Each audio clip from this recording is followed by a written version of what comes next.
ॐ सोमनाथाय नमः। ॐ मल्लिकार्जुनाय नमः।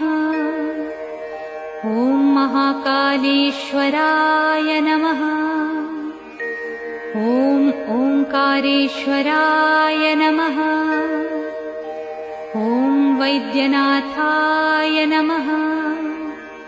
ॐ भीमशंकराय नमः।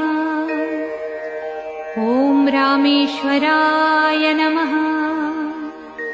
ॐ नागेश्वराय नमः। ॐ विश्वेश्वराय नमः।